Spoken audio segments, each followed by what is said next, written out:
ಎಲ್ಲರಿಗೂ ನಮಸ್ಕಾರ. ನಮ್ಮ ಗ್ರಾಮೀಣ ಪ್ರದೇಶಗಳಲ್ಲಿ ಅಥವಾ ಮುಂಚೆದಿಂದ ಬಂದಿದ್ದಾವೆ ಸೊಪ್ಪಿನ ಏನು ಅಂಶಗಳನ್ನು ನಾವು ಪ್ರತಿದಿನ ನಾವು ತಿಂತಾ ಇದ್ದೀವಿ, ಏನು ಆಹಾರ ಸೇವನೆ ಮಾಡ್ತಾ ಇದ್ದೀವಿ. ಅಲ್ಲಿ ಈ ನಾವು ಇವತ್ತು ಜಂಕ್ ಫುಡ್ಗಳ ಬಳಕೆ ಜಾಸ್ತಿ ಆಗ್ತಾ ಇದೆ. ಇಂಥ ವ್ಯವಸ್ಥೆಯಲ್ಲಿ ನಮ್ಗೆ ದಿನ ಒಂದು ಏನು ಸೇವನೆ ಮಾಡ್ತಾ ಇದ್ದೀವಿ, ಇದರಲ್ಲಿ ಏನಾಗ್ತಾ ಇದೆ ಅಂದ್ರೆ ನಮಗೆ ಪೌಷ್ಟಿಕಾಂಶಗಳು ಇವೆಲ್ಲ ನಮಗೆ ದೊರಕದೇ ಇರೋದ್ರಿಂದ ಈಗ ಏನಂತೆ ನಾನ್ ಕಮ್ಯುನಿಕಬಲ್ ಡಿಸೀಸಸ್ ಜಾಸ್ತಿ ಆಗ್ತದೆ. ಮುಂಚೆ ಕಮ್ಯುನಿಕಬಲ್ ಡಿಸೀಸ್ ಜಾಸ್ತಿ ಇತ್ತು, ಬಟ್ ಈಗ ನಾನ್ ಕಮ್ಯುನಿಕಬಲ್ BP ಆಗಲಿ, ಶುಗರ್ ಆಗಲಿ ಅಥವಾ ಇನ್ನಿತರ ರಿಲೇಟೆಡ್ ಡಿಸೀಸ್ಗಳು ಜಾಸ್ತಿ ಆಗ್ತದೆ.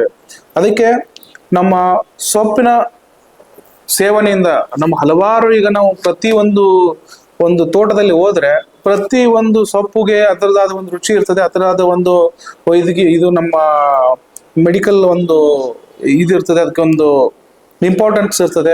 ಅದನ್ನ ನಾವು ಸೇವನೆ ಮಾಡೋದ್ರಿಂದ ನಮ್ಗೆ ಒಂದು ಫುಲ್ ಏನೇನು ವಿಟಮಿನ್ಸ್ ಆಗಲಿ, ಖನಿಜ ಪದಾರ್ಥಗಳಾಗ್ಲಿ, ನಮ್ಗೆ ಏನೇನು ರಿಕ್ವೈರ್ಮೆಂಟ್ ಇದೆ ನಮ್ಗೆಲ್ಲಾ ಸೇವನೆಗಳು ಸಿಗ್ತಾ ಇದೆ. ಸೊ ಇದು ಒಂದು ಈಗಿನ ನಮ್ಗೆ ಒಂದು ಜನರೇಷನ್ಗಾಗ್ಲಿ ಅಥವಾ ಈಗಿನ ಒಂದು ಮಕ್ಕಳಿದ್ದಾರೆ, ಇವರಿಗೆ ಸೊಪ್ಪುಗಳ ಬಗ್ಗೆ ಅರಿವು ಅಷ್ಟೊಂದು ಕಮ್ಮಿ ಆಗ್ತಾ ಇದೆ.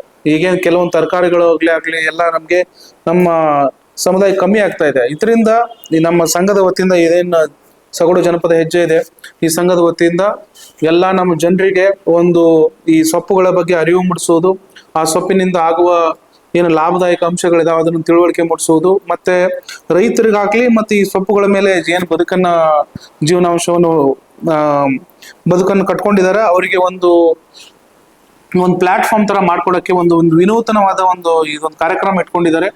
ಆದ್ದರಿಂದ ತಿಪ್ಟೂರಿನ ಎಲ್ಲಾ ನಗರದ ಹಾಗೂ ತಿಪ್ಟೂರು ತಾಲೂಕಿನ ಆಗ್ಲಿ ಎಲ್ಲಾ ಕಡೆ ಯಾರ ನಮ್ಮ ಈ ಕಾರ್ಯಕ್ರಮವನ್ನು ವೀಕ್ಷಿಸಿದಾರೆ ಅವರಿಗೆ ಇದೊಂದು ವಿನೂತನ ಕಾರ್ಯಕ್ರಮಕ್ಕೆ ತಾವು ಭಾಗವಹಿಸಿ ಈ ಒಂದು ಸೊಪ್ಪು ಮೇಳದ ತಾವು ಒಂದು ಲಾಭವನ್ನು ಪಡ್ಕೊಳ್ತು ಇದೊಂದು ಪ್ರಚಾರ ಆಗ್ಬೇಕು, ನಮ್ಮ ಜೀವನದಲ್ಲಿ ಅಳವಡಿಕೆ ಆಗ್ಬೇಕಂತ ಹೇಳ್ತಾ ಇದರ ಲಾಭವನ್ನು ನಾವೆಲ್ಲರೂ ಪಡ್ಕೊಳ್ಳೋಣ ಅಂತ ಹೇಳ್ತಾ ನನ್ನ ಎಲ್ಲರಿಗೂ ಈ ಕಾರ್ಯಕ್ರಮವನ್ನು ಸ್ವಾಗತವನ್ನು ಕೋರುತ್ತೇನೆ. Thank you.